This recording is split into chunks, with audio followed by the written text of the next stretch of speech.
Islam is not running scared from Ilya. Do you disagree with me on that? Do you think that he's actually scared of Ilya Topuria? Yes. Do you think John Jones is scared of Tom Aspinall? Let's get started on this. Let's do it. Right now. No.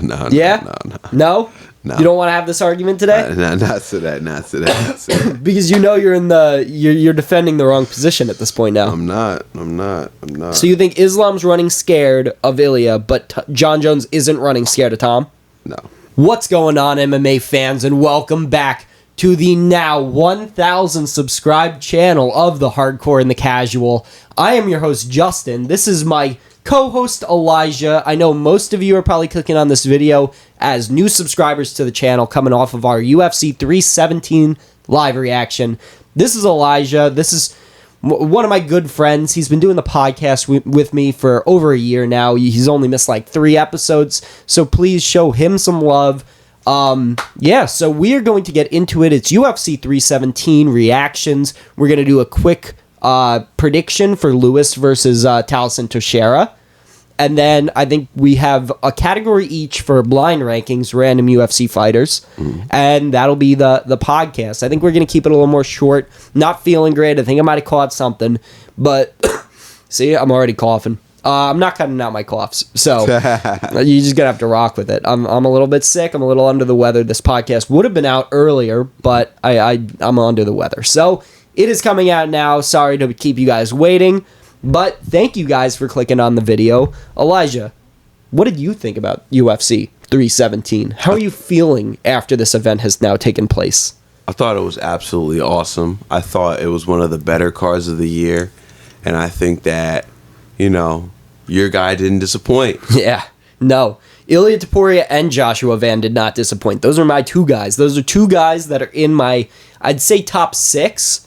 There's Max in there. There's Tom Aspinall in there. Joshua Van, Ilya Topuria. Money Moicano? No. Get Money Moicano out of there. He's not bad. Like, I don't dislike Money Moicano. He's fine. But, I've got, my core 6 guys, and 2 of them fought, and they both got wins. So I'm very happy with both of their performances from the other night.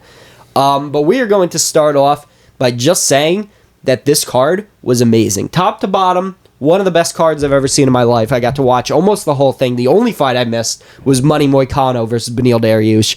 I didn't pay for the pay-per-view, so I have no way to rewatch the fight unless I stream it or something, but I don't really like doing that stuff. I know a lot of you do, but that's not my thing. So I haven't gotten the chance to watch that fight back, but I do know what happened vaguely. Beneil Dariush won. But so to start off the pay-per-view, great fight between 2 heavyweights. I did not think Hines was going to go out there and perform the way he did. He did great, but Denise picked up the win. Jacoby Smith, he's great. Followed him on Instagram during his last fight. He gets another victory. He got a submission in the second round over Nico Price. What? I think Nico Price, that might have been his last fight in the UFC. Sad to see. Prelims, we had, this is where it started to get good. So I retained my title because of these predictions. I got 5 out of 6 correct. I think more. I only really count the stuff that we differ on. Yeah. I don't count any of the fights that we are the same on. So out of the fights we differed on, I got 5 of them right. You got 1 right. Oh, man. The one you got right was here in the prelims. It was Delgado. Delgado got the victory. He landed a big knee on Emil. And he picked up the victory. That was the one that you got correct. Other than that, it started off very strong. Terrence McKinney getting the submission in under a minute. 55 seconds. I think that makes it his 10th or 11th victory in the first round in his career. That's insane. Yeah. That's absolutely insane. This guy finished, he either finishes people in the first or he gets finished in the first. There's no in between. Yeah. So this was a pretty good win for him. Gets him back in that, top of the unranked at lightweight. Like, he's moving up there and stuff. Exactly. Tracy Cortez, dominant decision victory over Araujo. I mean, she didn't really, dominate, smashing her with elbows. She just controlled the entire fight. So she got the victory. Like I said, Delgado got the big knee over Emil. I think it's pronounced Emil. So he got the big victory there. And then, sorry, still recovering. Jack Hermanson was knocked out by Gregory Rodriguez. This was probably knockout of the year for about another 2 hours until obviously the main event. But this might have been knockout of the year if that main event didn't happen. Gregory Rodriguez puts him to sleep in the first round, 4 minutes, 21 seconds in. He puts him to bed. Jack Hermanson didn't get knocked out by Joe Pyfer, got knocked down like twice in the first round when they fought. He got knocked out by the first good punch Gregory Rodriguez landed. So how good is Gregory Rodriguez? Yeah. I mean, I remember watching the Jared Cannonier fight. That fight was amazing, too. There's something in the air. A lot going on in New Jersey. All right.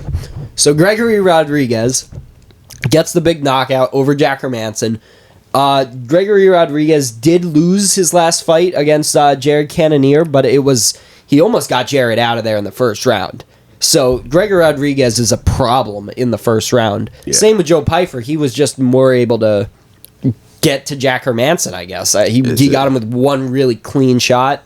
Ref didn't pull him off, so he went in for the hammer fist. Probably unnecessary, but you keep going until the fight's over. And the fight is only over when the ref says it's over. So, so good victory for him. Probably top 15 opponent coming soon for Gregory Rodriguez. Peyton Talbot versus Felipe Lima went to decision. Peyton Talbot picked up the win. I'm pretty sure that it was either the first or second round that he lost. I think it was he made the mistake in the first round, so I think that was the round he lost. And then he went on to win the next 2 rounds and looked really impressive winning the next 2 rounds. I mean, his takedown defense looked good, and even when he got taken to the ground, he got back up really quickly. So that was all good by him. Felipe Lima, he looked a little bit starstruck in there. Yeah. Like he wasn't himself, like he didn't know what to do. But it was a good performance by Peyton Talbot. It shows that he's worked on his wrestling, so he should get someone higher ranked next time. Or not higher ranked, but someone almost ranked. Yeah. Beneil Dariush Moicano, I don't have a lot to say here. Didn't watch the fight. I know Beneil Dariush won, and I know that I think it was a lot of ground control from what I heard. So, Beneil Dariush, he's definitely not championship material. No, but who do you think these guys fight next? Beneil Dariush and Money Moicano. Fitzaev. Who fights him? Beneil? Yeah. I think that's a good fight for Beneil. I think that's the smartest fight for Beneil next, because I don't really see him breaking into the next level. He's already ranked 6th. Yeah. Is he really going to fight one of those top guys like Gaethje or Arman or Patty? No. I think Money Moicano could fight Chandler. Not a bad fight. That's not a bad fight. I just don't think that Chandler would take it. I think after Chandler's last fight against Patty, I don't think he wants to fight like a dominant grappler anymore. And I mean, Moicano's not even that dominant of a grappler now that we've seen against Beneil Dariush. Beneil's just that good, though. Yeah. We saw what Money Moicano did to BSD. He beat the shit out of him in that first round. Beneil's like 1,000 years old, though. I know. His hair's turning grayer and grayer every time he fights, but he's still good. I think he's 33, 34? No, he's older than that. I think he's like 36, 37. Maybe serious? older than that. Yeah. Let's look it up. Let's see. But yeah, I don't know. Moicano's good, and Beneil is good. This was just a fight between two middling ranked guys. I mean, Beneil's already lost to 2 of the best guys in the division, and Moicano as well. So, Beneil was born in 98 or 89. So how old does that make him? Come on, just show me. 36. 36. He's 36. Yeah. So yeah, I mean, I don't really see Beneil ever making his way to a title fight. He's probably still going to fight under him, and I don't like a lot of those matchups in that division for him. So, but now we get on to the stuff that you guys have probably seen us react to, or at least me react to. Not him; he wasn't there. Sadly. Sorry, this is also really late at night. It's 12 o'clock at night that we're recording this right now. Joshua Van and Brandon Royval put on Fight of the Year. When I tell you that this fight was one of the best fights I've ever seen. It's literally in the top 4 fights I've ever seen in my life.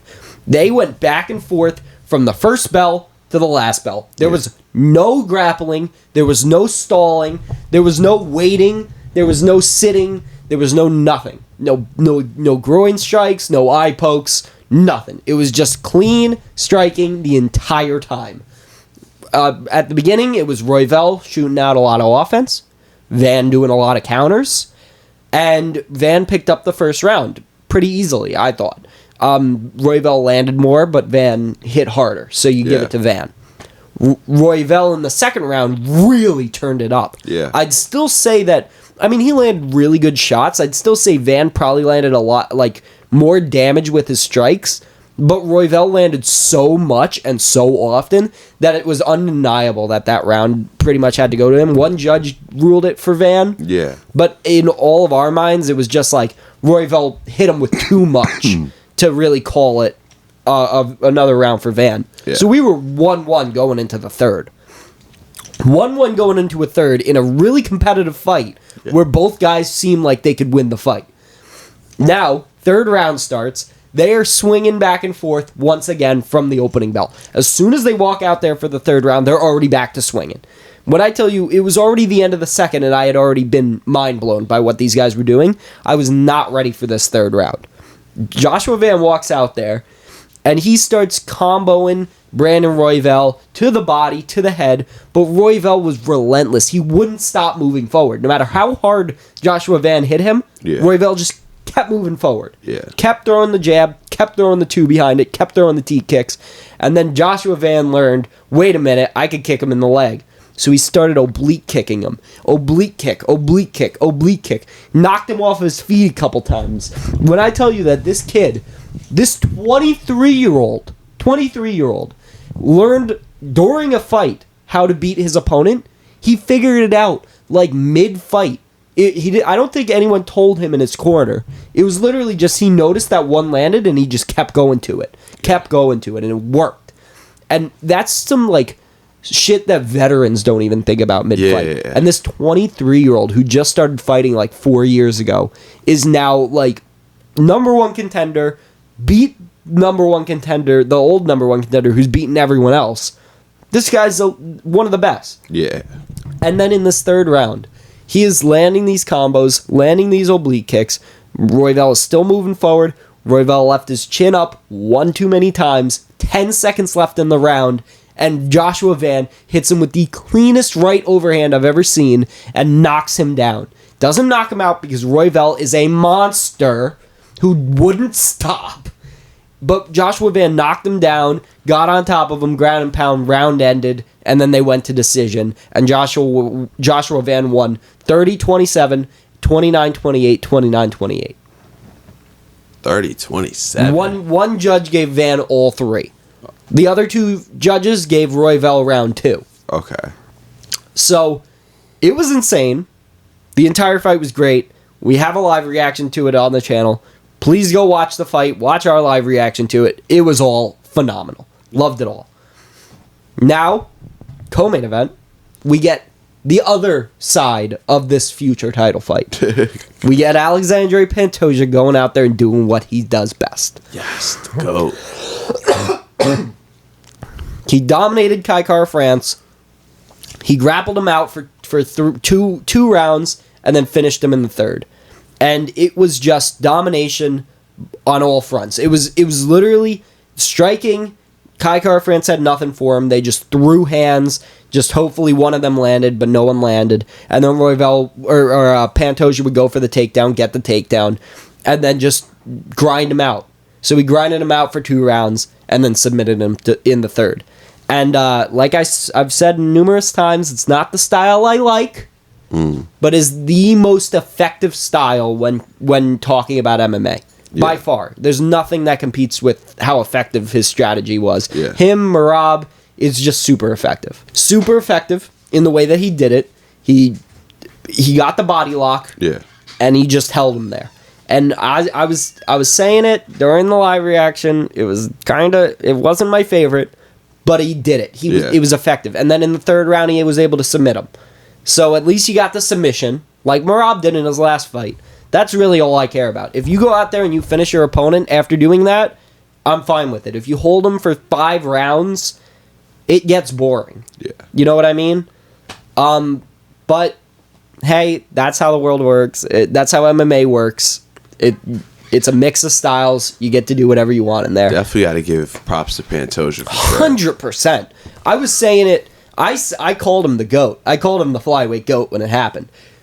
And people were saying stuff in the comments about Demetrius Johnson, and like, I think one of the comments said like, because there was an alarm that went off when I said it, and someone said like God was trying to stop that from happening, like your statement, because God's a Demetrius Johnson fan. Yeah. Demetrius Johnson's level of competition is not as high as Pantoja's. It's just not. He got 11 title fight wins in a row, which is great, most of all time. Probably never going to get beaten. The level of competition's just not there. Yeah. Half of those guys he should have been fighting in the rankings before making it to the title. You know what I mean? Yeah. Like, Pantoja had to fight all those guys before making it to the title. Yeah. Then he made it to the title, and now his level of competition is just higher.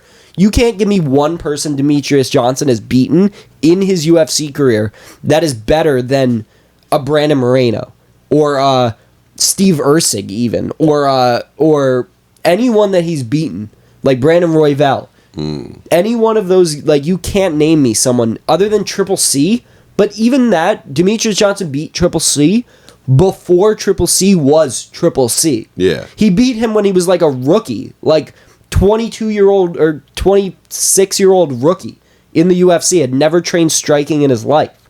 So that's his best win. Yeah. At this point, Pantoja has already run through the entire flyweight division twice. Beaten Kai twice. Beaten Moreno twice. Beaten Pantoja twice. He beat Kai Asakura. He beat Steve Erceg. He's beaten all of these guys already. And now he gets Joshua Van, who I think should be working on his grappling a lot over the next couple of weeks. Listen, or months. If or he's not on his year, A game, if he's not on his A game, it's not going to work out. I don't think it is going to work out. All right, sorry, slight interruption. But yeah, Pantoja might be the flyweight GOAT just based on competition level. Yeah. You can't just get rid of what Demetrius Johnson was able to do because he made everyone look silly. So obviously he was really far ahead of his competition. Yeah. But like I said, most of those guys that he beat during his title run should have been guys he fought before making it to the title. Yeah. Because he was the first ever flyweight champ. So he never fought through the division to get to the title. He was just defended it. Exactly. So I think if you look at it more that way, you could kind of almost see my point, being that if Demetrius Johnson was fighting to a title, then he would have only had like 6 title defenses. But he certainly earned the pay that for the fighters that he fought. Yeah. Yeah. But it's just that it would have taken him like 4 or 5, 6, 7, 8 fights to make it to a title shot. He got it in his first flyweight fight. So if you look at it that way, Pantoja had to fight like 10 guys before the title. Yeah. Then he won the title, and now he's defended it like 4 times. So if you look at it that way, he did beat a whole bunch of guys before becoming champ, which Demetrius Johnson didn't do. Demetrius was almost handed a title fight, and then went on to win it, obviously, and defended 11 times, which proved that he deserved to be champ. Yeah. But Pantoja had to go out there and prove that he was worthy of a title fight before getting the title fight and then defending it. Right. So you got to add in that time of Pantoja in the rankings, because Demetrius Johnson never had that time in the rankings. Right. But overall, I'd still probably say Demetrius number 1, Pantoja really close number 2. But one more title fight. If he beats Joshua Van, I'd stand on that hill of saying that he's the best. I'll happily stand on that hill. I still have him at my number 5 pound for pound ranking right now, just because even though his the competition level is higher than when it was Demetrius Johnson, his competition level is still worse than the other champions. Like Merab should be higher than Pantoja on pound for pound, because Merab's, like, the people that he's beaten higher competition level. Dracus du Plessis, I'd say the people he's beaten higher competition level. Do you disagree with that? Yeah. DDP beat Sean Strickland twice, Izzy, and Robert Whittaker. Sean Strickland's mid. He was the world champion, and he hasn't been beaten by anyone other than Izzy, DDP, and Alex Pereira. Who else has he lost to at middleweight? And those are 3 of the top 4 best middleweights of all time. So, like, realistically, Pantoja beating Brandon Moreno, Brandon Royval, Kai Asakura, Kai Kara France, Steve Erceg, like, those are good wins, but they're not on the level of someone like Merab, who's beaten now O'Malley twice. He's beaten Piotr Jan, he's beaten Umar, he's beaten Marlon Moraes, he's beaten Triple C. You know what I mean? That competition level is just higher than at flyweight. So I'd say Merab should be over Pantoja in the pound for pound. You could argue DDP, that's a little closer. But that's just my opinion. All right. It is now time to talk about this main event. Ilia Topuria gets the knockout over Charles Oliveira in the first round. A lot of people were saying I missed the crucifix. I think we were like just talking about something else when Ilia Topuria crucifixed Charles Oliveira on the ground.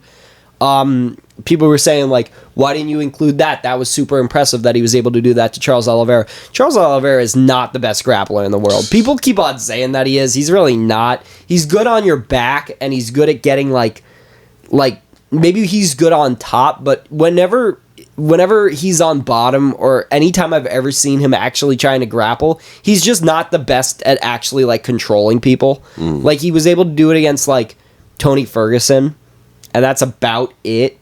Everyone else has kind of gotten up and not really been, like, controlled on the ground by him. Exactly. Like, he'll get the submission, but, like, if you're on top of him, he has nothing for you. So we've seen that time and time again, so I wasn't really surprised that Ilia was able to crucifix him. I was more surprised that Ilia didn't get taken down by that body lock and then was able to get on top of Oliveira during the body lock takedown. But once Ilia was on top, I knew that Ilia was going to out-grapple him if Ilia was the one on top. Yeah. Like, I had nothing in my mind said that Oliveira was going to get a submission on Ilia on the ground. Maybe if he, like, rocked him, dropped him, and then got on him and choked him out, maybe. But, like, if they were just grappling on the ground, I didn't think Oliveira had a shot at getting him. Yeah. The knee bar came close, or, like, the heel hook, but it didn't come that close. Then they got up, and Ilia Topuria 5 seconds later was the UFC lightweight champ. It was that simple. I explained the entire fight.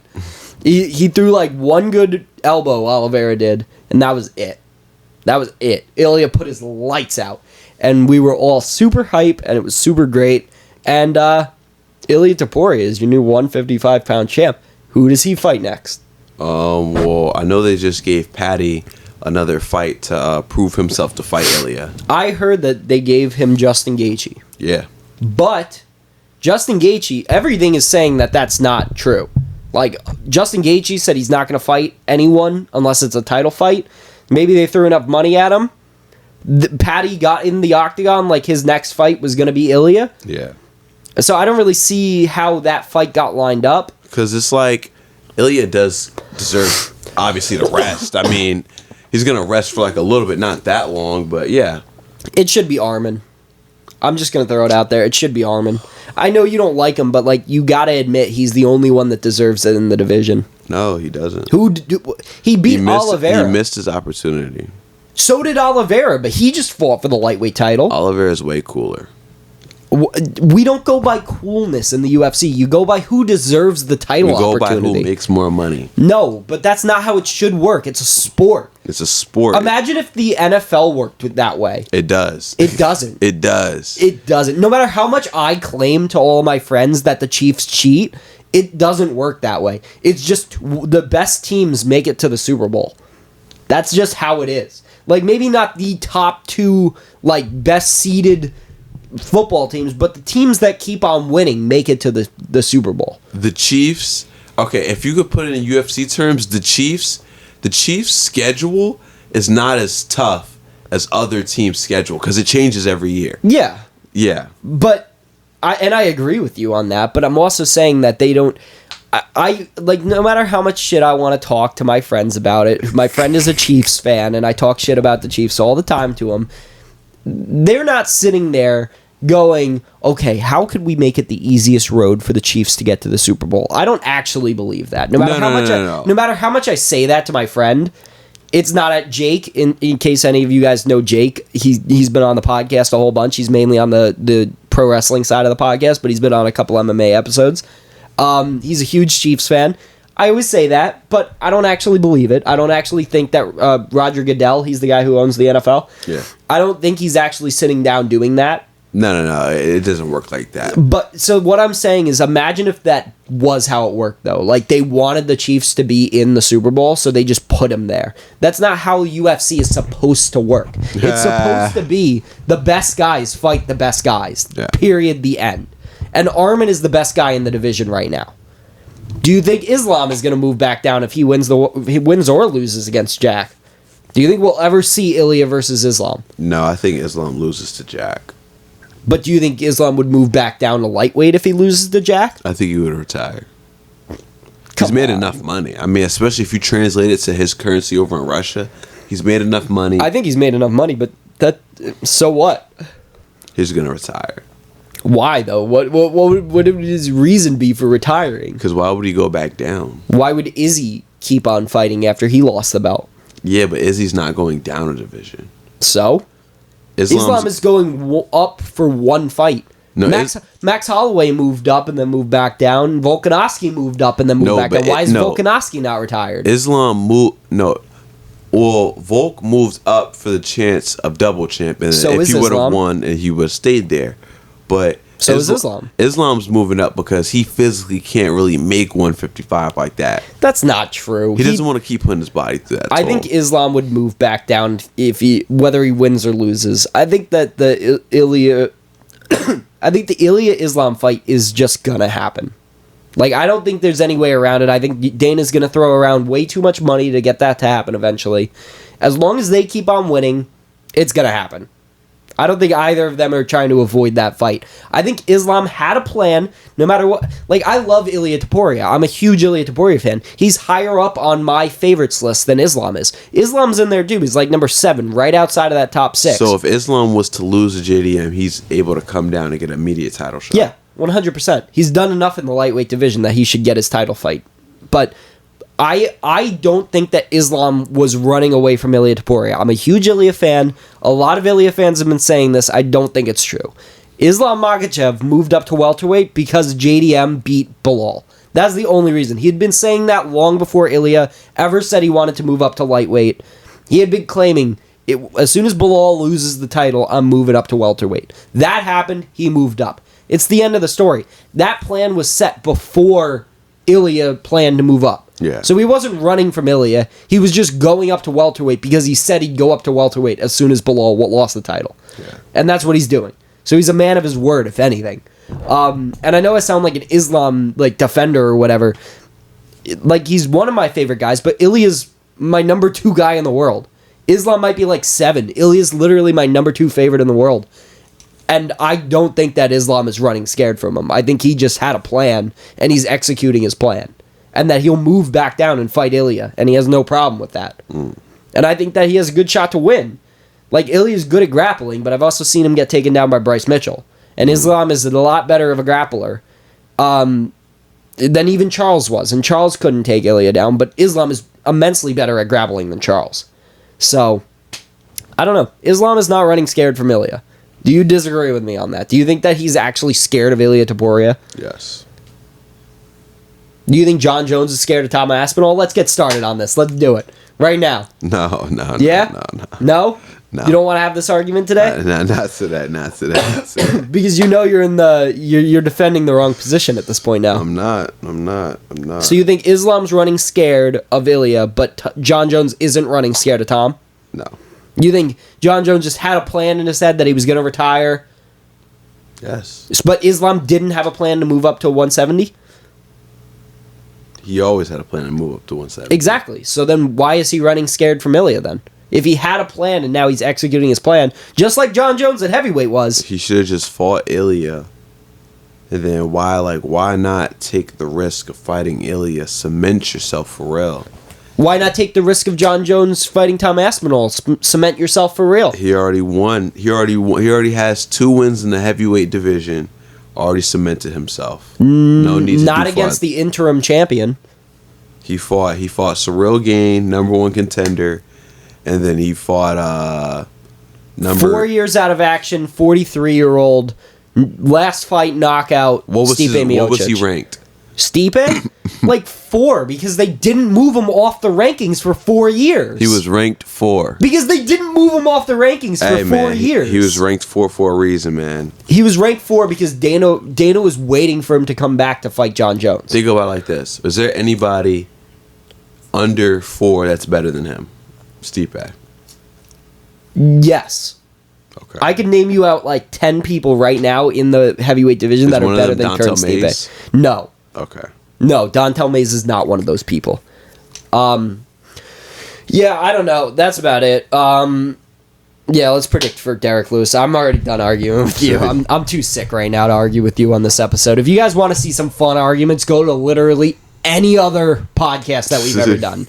It's always an argument. It always boils down to something he says that's casual and something that I say that's hardcore. And that's why the show's called The Hardcore and the Casual. So if you want to watch any of that, go back, watch another episode of ours. But we are going to predict for Derek Lewis versus Taliesin Teixeira. This is only the second fight I've watched of him, so I'm still getting to learn the name. Taliesin Teixeira.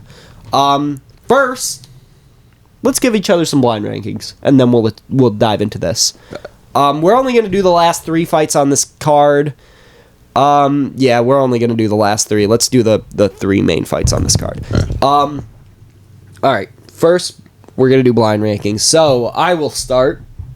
Blind rank these 5 fighters, Elijah. Okay? Jorge Masvidal. 4. Number 4? All right. Tony Ferguson. 5. Oh, okay. Derek Lewis.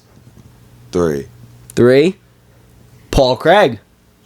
2. 2. And then your number 1, I think you got this list pretty close to good, Brock Lesnar. Okay. Brock Lesnar is your number 1. Paul Craig at number 2 is kind of crazy. But you had nothing else to go. It was either Paul Craig 1 or 2. Yeah. So you really had no other choice at that point. But, I mean, the list. Brock Lesnar at 1, Paul Craig at 2, Derek Lewis at 3, Masvidal at 4, and Tony Ferguson 5. If you put Paul Craig probably at 5. Yeah. If you were to redo the list, Paul Craig at 5. Nah, I'd keep it the same. Paul Craig number 2, best fighter in the world. Paul Craig number 2. He is one of 2 fighters on this list that's still in the UFC. So, all right, let me hear yours. All right. Ken Shamrock. Oh man, you're going old time with this. 3. Izzy. 1. Fuck. No, 2. Before you say the next one, Izzy 2. Anderson Silva. 1. John Jones. You know what? 5. Let's just go all out. Stick him at 5. Ilya Taporia. 4. Perfect list. Perfect list. Read it back. Okay, so you would have at 1, you have Anderson Silva. Silva at 1. At 2, you have Izzy. At 3, you have Kim Shamrock, Yep. Ilya Taporia, and then John Jones. You know what?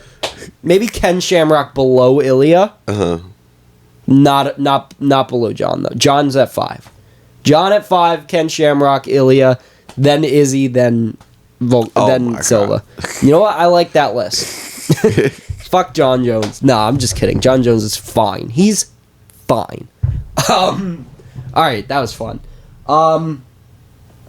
Do we need the boards, or can we just say them out loud? We're only doing 3 fights this time.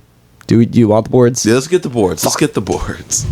Always making my life more difficult. We always over gotta here. do the whole 9. Always gotta make my life more difficult. You know, take your freaking board. Oh, my bad. I didn't mean to hit your phone. I hope that this pen works. Works good enough. All right. Oh yeah, by the way, I forgot to even mention, at the end of this episode, we will be reading the top comment from our live reaction. We didn't get any comments on last week's podcast, But we will be reading out our number one comment from the live reaction. Every week we will do that. So if you guys are still here, comment something below, and next week's episode, we will read it. We will read out your name, we will read out the comment, and we will discuss your comment. So top comment, we'll get that. So yeah, we'll do that every week. So I'll try to remember. All right. Calvin Kattar versus Steve Garcia. I don't think I know much about Steve Garcia, but I know about Calvin Kattar. You already wrote 3, 2, 1. Calvin Kattar. All right. Stephen Wonderboy Thompson versus Gabriel Bonfim. Stephen Thompson is 17-8-1, coming off of a knockout loss to Joaquin Buckley. Gabriel Bonfim is 17-1. I think his only loss was to, I think it was the what was his name? The guy that got knocked out by Randy Brown in his last fight. He's blanked my mind. He got knocked out by Randy Brown in his last fight. That's the guy who beat Gabriel Bonfim, I'm pretty sure. All right. 3, 2, 1. Wonder Boy.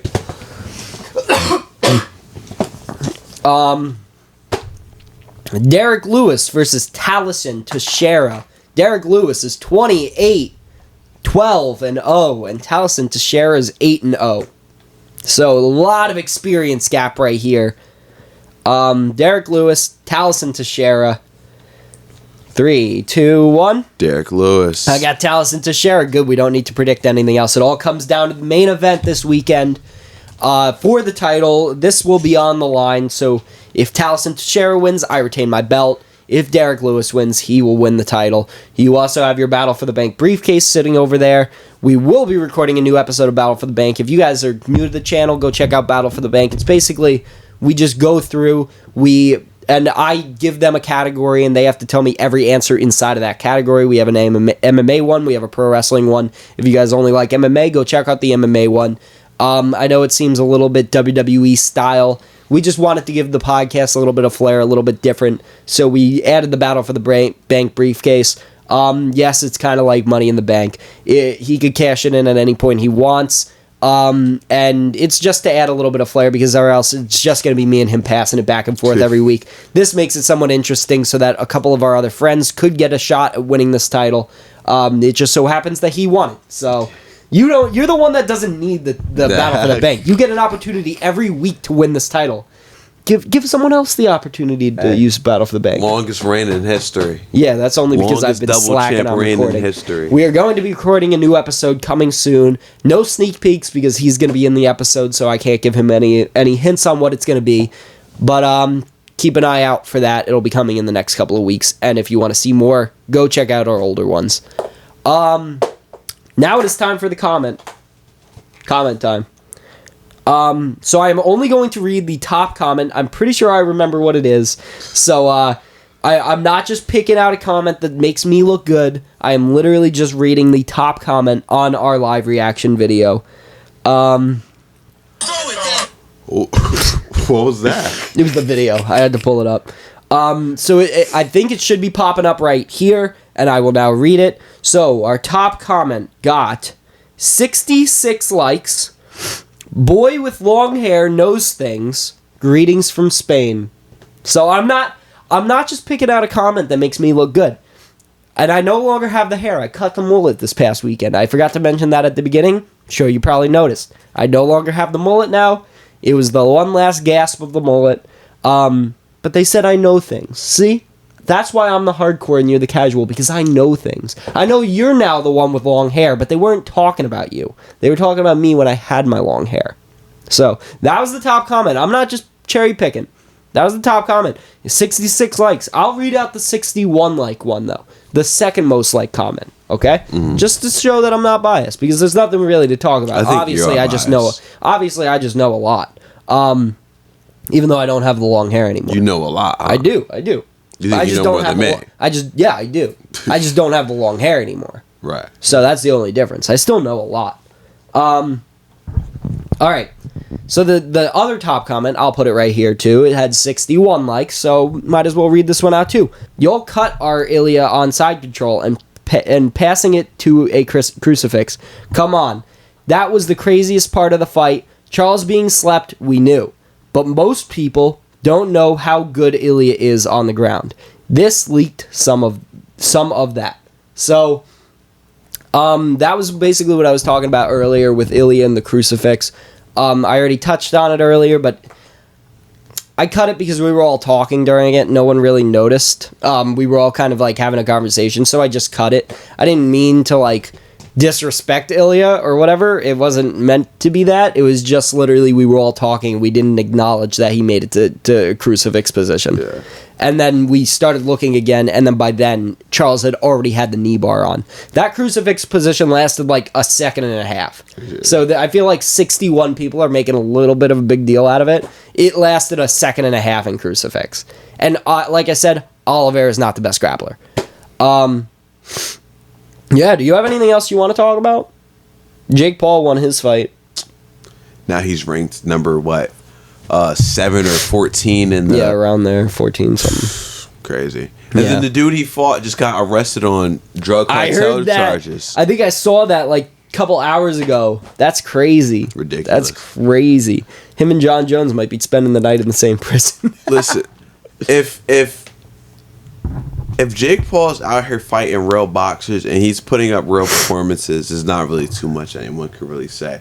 If you're sanctioned by the WBO and he actually goes out there and wins a championship, then kudos to him. There's not really much I can say. He's a boxer then. But if he goes out and he actually boxes like a real high-name boxer, we'll really see what's up. Yeah. He gets the winner of Canelo versus Crawford. No? You don't like that idea? Imagine.